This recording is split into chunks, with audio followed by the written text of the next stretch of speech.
Hey, what's up everyone, it's Ace. Welcome back to another Battlefield video. Last week, I spoke to an ex-DICE developer who revealed things to us about Battlefield 5 and Star Wars Battlefront 2. And now we spoke again, this time about skill expression in Battlefield and how does DICE look at it as a whole during game development. But that's not all. The two developers that were passionate about skill expression in Battlefield 5 do work on Battlefield 6 as well, and more in this video today exclusively on my channel. But first, for the new viewers who were not there last week, for my first video with this guy, let me TLDR you who this is. This person has been my viewer for about 10 years, back when I covered Battlefield 4. He got hired by EA and DICE in 2017 and left leading up to Battlefield 2042. His NDA with EA and DICE lasted about 5 years and that expired recently, so he wanted to tell me some things about EA and DICE. As he still works in video game industry, he wants to stay anonymous, but has allowed me to share screenshots from our convos on Discord. I will also leave a link to the first video we had as a pinned comment in this video today. So my first question was something which is a hot topic in Battlefield 6 community right now. What do DICE devs think about movement and skill expression in general in Battlefield, and how do these make it into Battlefield as a whole? His reply was pretty long, so I summarized everything for you guys. DICE had devs of all skill levels, but the ones that stood out the most in raw mechanical skill were Florian, also known as Drunks, and Damien, also known as Rella. By the way, I had no idea Rella worked at DICE, that is extremely based. Because of the criticism DICE faced during original release of Battlefield 1, which featured fastest acceleration curves, crouch slide, 80-80 spam, and hipfire being stronger than in any other Battlefield, the conscious decision was not to repeat that for Battlefield 5. Rella actually trolled some devs in first few playtests of Battlefield 5 by using movement to avoid being hit by them, and after they ran out of ammunition he knifed them. Because of this, many people in DICE complained as they thought it was a pretty humiliating experience and didn't want that Battlefield casuals feel that way when they play Battlefield 5. So they slowed down Battlefield 5 by quite a decent margin. However, when the game became too slow, the upper mid skill level devs complained it is too slow, and so it landed into what we ended up playing on launch. In DICE's eyes, Battlefield 5 launch was the perfect medium of movement and skill expression. My question for you guys is, do you agree with DICE that Battlefield 5 was the perfect medium or not? Let me know down in the comment section.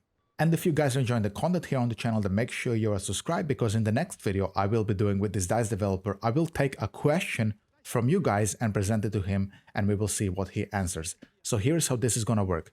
You will leave a comment under this video today, and then the comment that gets the most upvotes is gonna be the one that I'm gonna present to him. Make sure that your questions are relevant to Battlefield and that they are generally structured within the game development.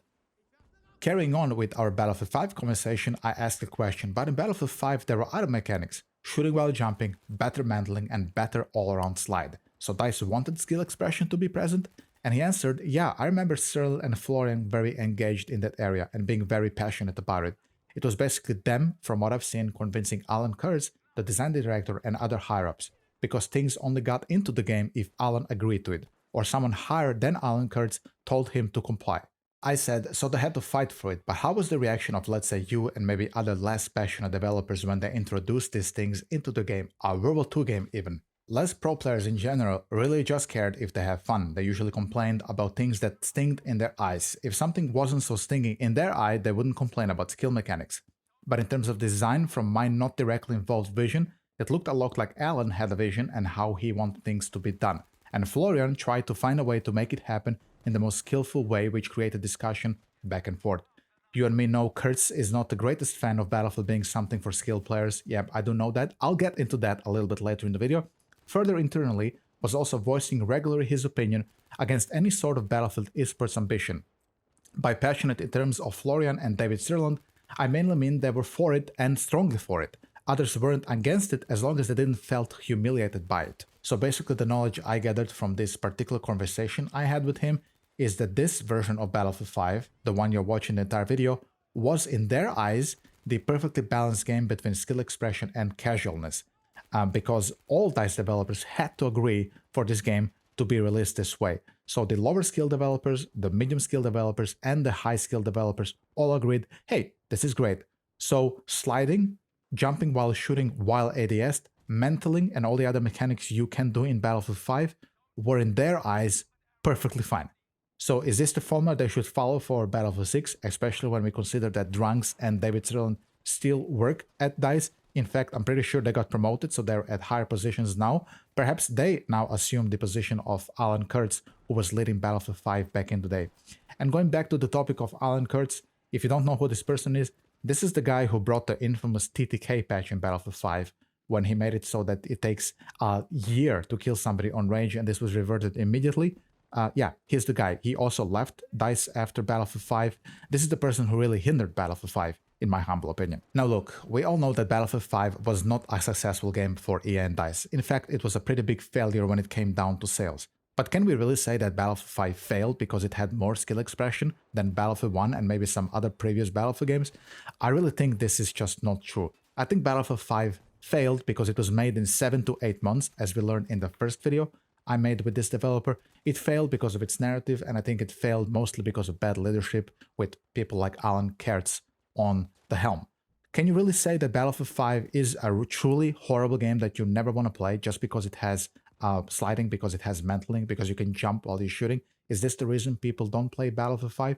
I don't think so. In fact, when you compare Battlefield 5 to the most successful Battlefield game of all time, today, which would be Battlefield 1, you can see that they are pretty much even in player counts, at least on Steam charts. I guess on Origin you can add double to each game, and there are around 15,000-20,000 players on both games at any given time. So you can clearly see that Battlefield 5, after all these years, still has the replay value for many people to come back.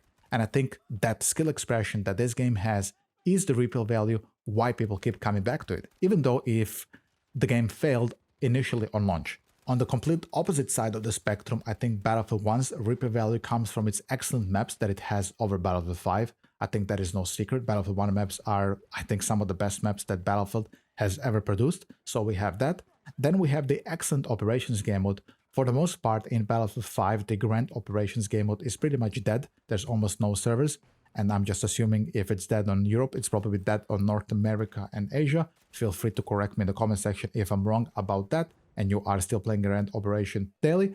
But if you aren't, you will have to jump on Battlefield 1 to enjoy Operations. And I do think Operations is better than Breakthrough on Battlefield 5, that's for sure. And then, of course, we have the famous sound design and immersion of Battlefield 1, which also brings replay value of BF1.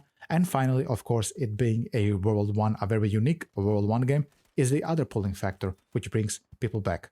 But as we saw earlier, they are completely even in player numbers as of today. So both skill expression and the excellent design of other factors of Battlefield 1 is what brings people to play those two games still today. Wouldn't then the winning formula of Battlefield 6 be to somehow combine that and have nice skill expression with everything else which is excellent from Battlefield 1? Let me know how you feel about that in the comment section. And if you guys enjoyed watching this video, then leave a like and a subscription. And as I said earlier, leave your questions for the XDICE developer. I will pick the top rated comment and give it to him for a future video. On Friday, there is a new playtest happening for Battlefield Labs, so I'm sure there's gonna be new leaks. So I'll probably see you on Friday, and if not on Friday, then on Saturday. Have a great day, and I'll see you then. Take it easy. Bye-bye.